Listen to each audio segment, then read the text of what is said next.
Magandang umaga po sa inyong lahat. Narito na ang taya ng ating panahon ngayong araw ng Miyerkules, unang araw sa buwan ng Nobyembre at pinagdiriwang din natin itong ang All Saints Day. Sa ating latest satellite images, makikita ho natin na tatlong weather system ang nakakaapekto sa ating bansa. Nariyan ang Northeast Monsoon o amihan, nandyan pa rin ang low pressure area na huling namataan malapit sa katubigan ng Karamoran sa Catanduanes, habang patuloy pa rin yung pag-iral ng shear line o ito yung baggaan ng mainit at malamig na hangin.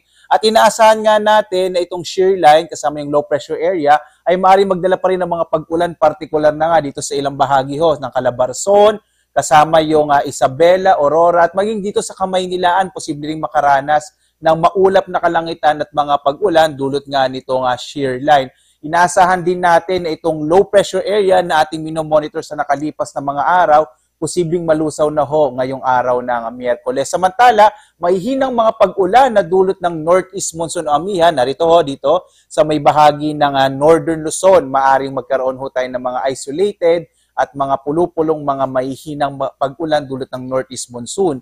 Sa nalalabing bahagi ng Visayas at dito din sa malaking bahagi ng Mindanao, mapapansin ho ninyo, walang masyado tayong mga kaulapan, mga isolated rain showers and thunderstorms pa rin ang maaaring maranasan. Kaya naman sa mga dalaw sa kanilang mga puntod ngayong araw na ito, maaari po na magdala tayo ng mga pananggalang sa ulan sapagkat inaasahan pa rin natin, lalong-lalo na sa may Southern Luzon at dito sa may bahagi ng Calabarzon kasama ang Kamaynilaan, malaki ho yung tsansa ng mga pag-ulan sa araw na ito.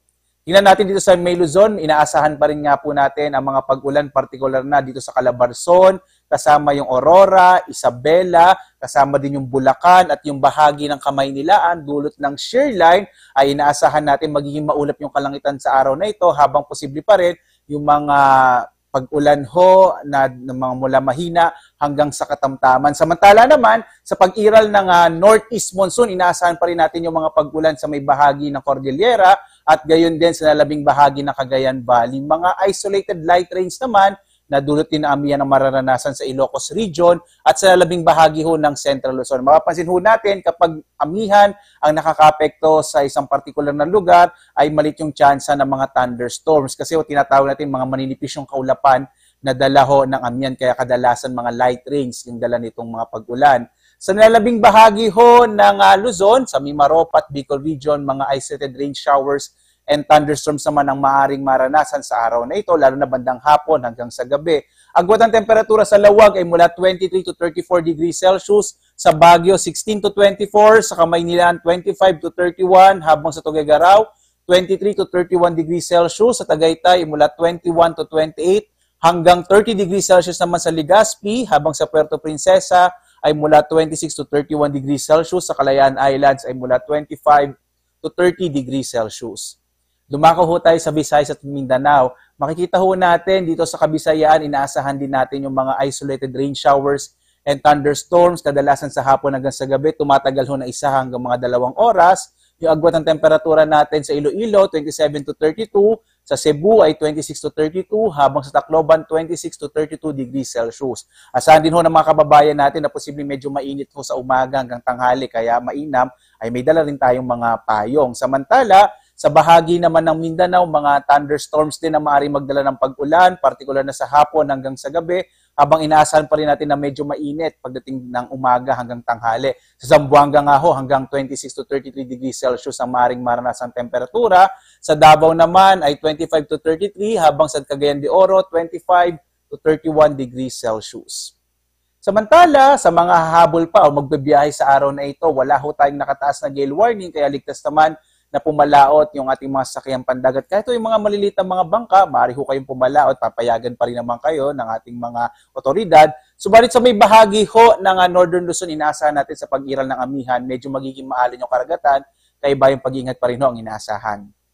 At dahil nga tayo ngayon sa unang araw ng buwan ng Nobyembre, ay ito ho ang ating inaasahang magiging lagay na panahon sa mga susunod na araw sa Kamaynilaan, ay inaasahan pa rin natin na bukas, posible pa rin ho nang nagkaroon tayo ng maulap na kalangitan, na may mga pag-ulan dulot ng shear line. Agwat ng temperatura sa Kamaynilaan ay 24 to 32 degrees Celsius. Sa Baguio, Legazpi at Metro Cebu naman, inaasahan natin mga isolated rain showers and thunderstorms sa mararanasan.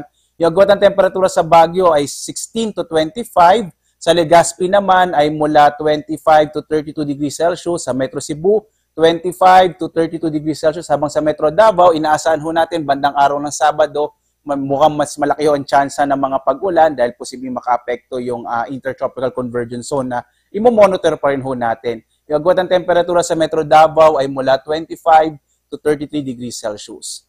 At ngayong buwan ng Nobyembre, ito po ang ating inaasahan na usual o average na track ho ng mga bagyo. Posible po itong dumaan dito sa may bahagi ng Visayas, maaari din dito sa may bahagi ng Bicol Region at hanggang Luzon, or kadalasan, pwede rin hong mangyari na ito ay mag-recurve. Kung maalala ho natin, buwan ng Nobyembre, 10 taon na o halos isang dekada na nakakaraan, ay tumama ho, isa sa pinakamalakas na bagyo dito sa ating bansa, yung bagyong Yolanda.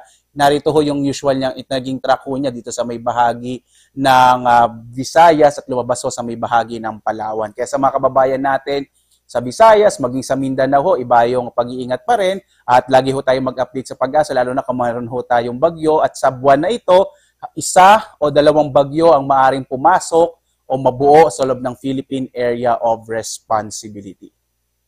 At ang araw ho natin, sisikat ganap na 5:51 ang umaga at lulubog, ganap na 5:28 ng gabi. At sundan pa rin tayo sa ating iba't ibang mga social media platforms para sa mga ating latest update, lalo na sa mga thunderstorm advisory, heavy rainfall warning at mga rainfall information. Meron ho tayo sa X, sa Facebook, sa YouTube, at sa ating website pag-asa.dosc.gov.ph. Muli po sa mga kababayan natin na bibisita sa mga sementeryo sa araw na ito, mainam ho, magdala tayo ng pananggalang sa ulan at gayon din ho, magdala rin tayo ng payong na posibleng maging proteksyon naman natin sa init ng araw. Live po na nagbabalita mula sa Pag-asa Weather Forecasting Center. Ako po si Obet Badrina. Maghanda ho tayo lagi para sa ligtas na Pilipinas. Maraming salamat po sa inyong pagsubaybay.